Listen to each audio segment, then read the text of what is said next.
Those secretly driving the agenda have been known by many names. Leaked reports confirm that they meet throughout the world, behind closed doors, to discuss their agenda. Then, like clockwork, their plans begin to show up in the media, finance, corporate, government, and military arenas. Of course, not everyone involved in these groups is in on the decision-making. There is a hierarchy of knowledge and participation. One of the primary symbols of the controlling elite is the all-seeing eye. It's on the dollar bill. It's on the American mass surveillance system initially called Total Information Awareness. It's on the British intelligence agency MI5.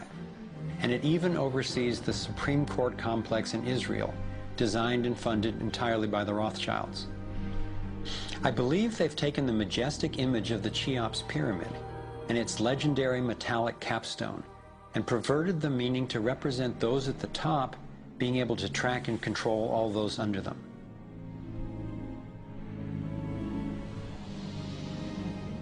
One of the painful ways this information has been used is by people who want to promote anti-Semitism.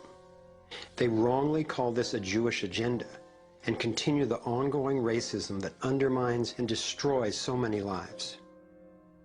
Let me be clear, this is definitely not a Jewish agenda. It's been documented that central bankers even funded both sides of World War II, as well as some of the corporations associated with Hitler's atrocities against the Jews. Since these people have more money than their families would need for generations, and since they have the power to create money, I don't believe wealth is their end goal. After you have all the material things that you could possibly want in life, what is left to excite you? And for many people, the answer is power, global power. They became intellectually elite. They began to think that they had a plan that was better than anybody else's plan. They got the idea that freedom is dangerous. If you give people freedom, you know what? They're probably not going to use it wisely like we think they should. We are smarter than they are. And for their own good, we should rule them. As I came to accept the idea of a ruling elite planning for total global domination, I began to hear these same people actually talking more boldly and publicly about it, only they call it the New World Order. When we are successful, and we will be, we have a real chance at this New World Order. It is a new world order with significantly different and radically new challenges. A new world order can be created. It's a great opportunity.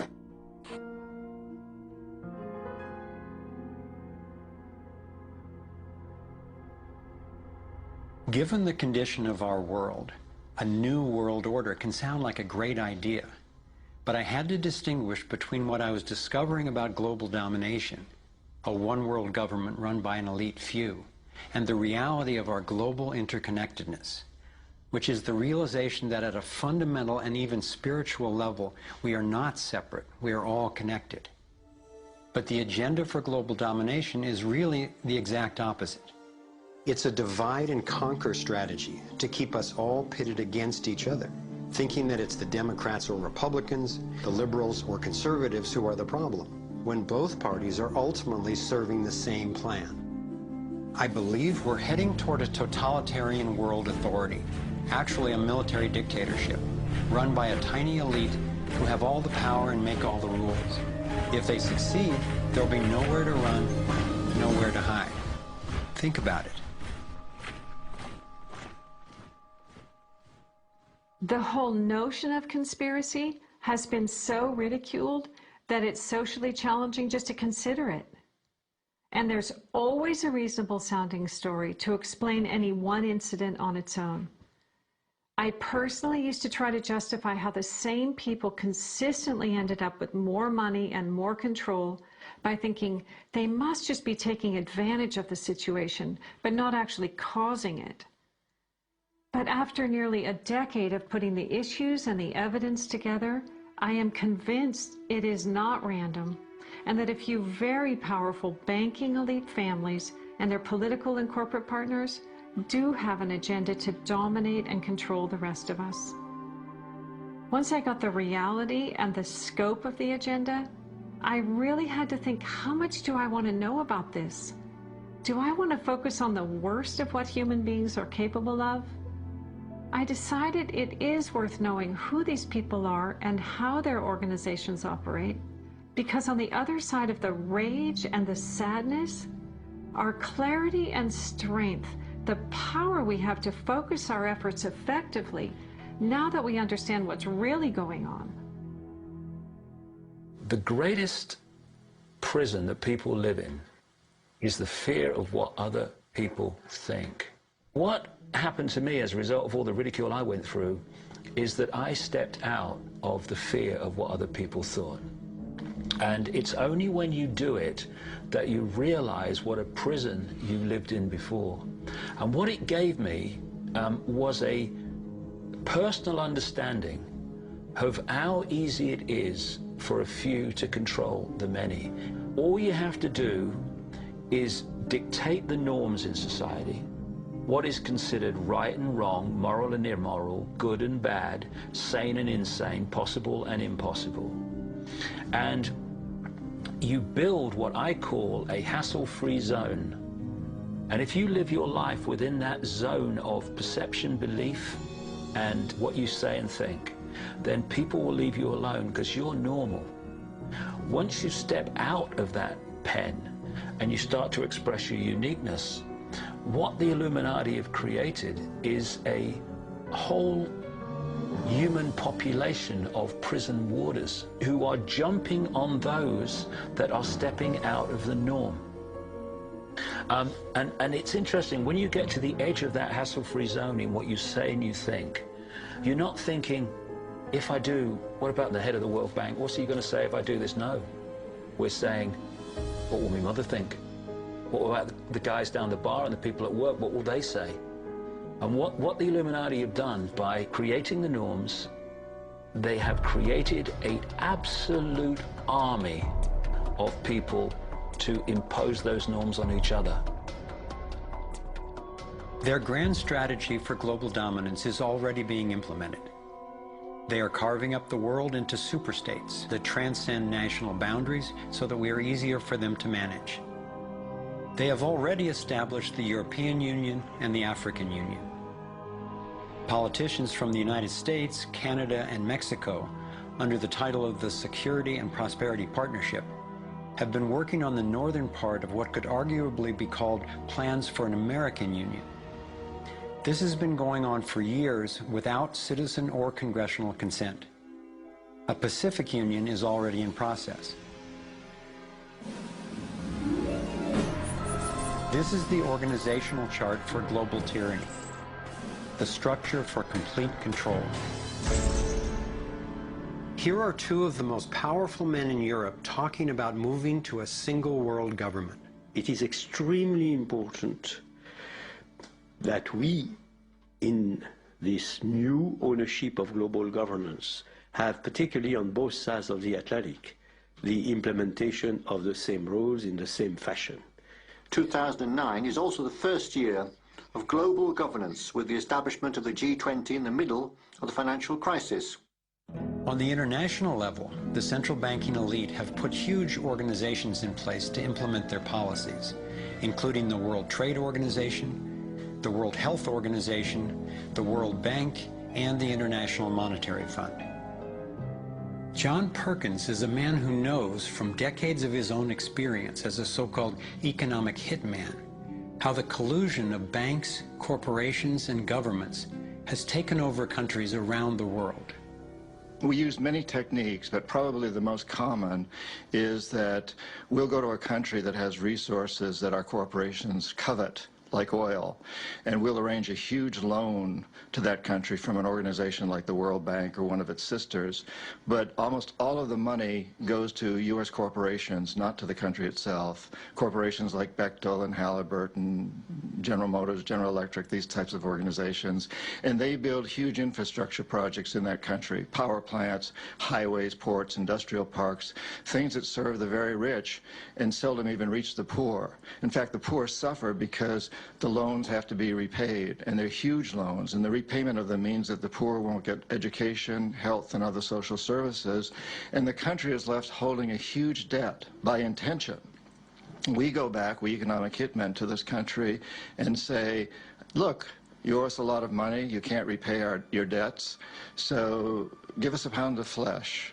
But as soon as one of these anti-American presidents is elected, one of us goes in and says, hey, congratulations, Mr. President. Now that you're president, I just want to tell you that I can make you very, very rich, you and your family, get several $100 million in this pocket. If you play the game our way, if you decide not to, over in this pocket I've got a gun with a bullet with your name on it in case you decide to keep your campaign promises and throw us out. Sell our oil companies your oil real cheap, or vote with us at the next UN vote, or send troops in support of ours to someplace in the world such as Iraq. And in that way we've managed to build a world empire with very few people actually knowing that we've done this. Like many people, I thought a conspiracy for global domination could not really work because basically people are just not that competent. I thought there's no way they could pull off such a scheme at the necessary level of control and secrecy. One of the false hopes is this is all happening because government is incompetent, and it's a giant mistake, and people really don't know. And of course, that's great air cover for the fact that the system really does know where it's going, and it's going where it wants to go, and it's being successful at it. Still, I wondered how could something that is so big and corrupt be kept secret? It's a simple structure, and if it wasn't simple, it wouldn't work. And it can be likened to a compartmentalized pyramid. If you look at any organization today, no matter whether it's a transnational corporation, a university, a government, a secret society, they're all structured as a pyramid. And as the CIA and other intelligence agencies talk about, they have this need-to-know system. Only let people know as much as they need to make their contribution and no more. So you take a bank, an individual bank, not that there is such a thing. At the bottom, you've got the people you see when you pass your check over the counter in the bank. Now, they don't know what the bank manager behind them knows and is discussing. They only know what they need to know to do their job. The bank manager in the office behind them, he doesn't know or she doesn't know what's happening at the next level, and they don't know what's happening at the next level. And eventually you've got a tiny few people at the peak of the pyramid of that banking structure. They're the only ones that know what the real agenda of the bank is and what the direction is that they're going and why. This kind of compartmentalization explains how the Manhattan Project, which developed the atom bomb in World War II, was kept secret despite having 130,000 people working on it. When I first let in the scale and the intentions of the agenda, I felt like I had the flu for about 2 weeks. But then it dawned on me. Here was this well-planned, well-orchestrated attempt to squelch human potential, and still our brilliance shines through. Even though we've been systematically distracted and repressed, people have come up with innovative, ingenious solutions to a huge number of the problems that we face. It's not our fault that we didn't recognize how organized and intentional this scheme is. It's our challenge. I looked at the kind of world the controlling elite have already given us, and I had to ask, what kind of world would we be living in if they had absolute and complete domination over everyone, everywhere? In this new world order of theirs, a tiny number of people would exercise total control over the lives of everyone through a system of intrusive surveillance, violent suppression of dissent, and debt slavery. Imagine tiny islands of opulence surrounded by a sea of misery, where the mission of the military is to protect the haves from the have-nots. I've come to believe that their endgame is truly ominous, and that they will stop at nothing to continue implementing their plan. As difficult as it may be for Americans to accept, I'm now convinced the agenda of the global elite includes destroying the financial strength and sovereignty of the United States. With its history of free speech and armed revolt, America represents the major hurdle to global consolidation of power. If they can succeed in bringing down this country, I believe the international elite intend to transfer the power and productivity of Americans to their one-world dictatorship, gradually taking over our lives in what David Icke calls the totalitarian tiptoe. Think about it. They've got us so deep in debt we can never repay it. They're collapsing the dollar, and they're attempting to replace it with a global IMF currency. This press for a global cashless electronic currency would enable a central authority to financially disable any individual or group in an instant.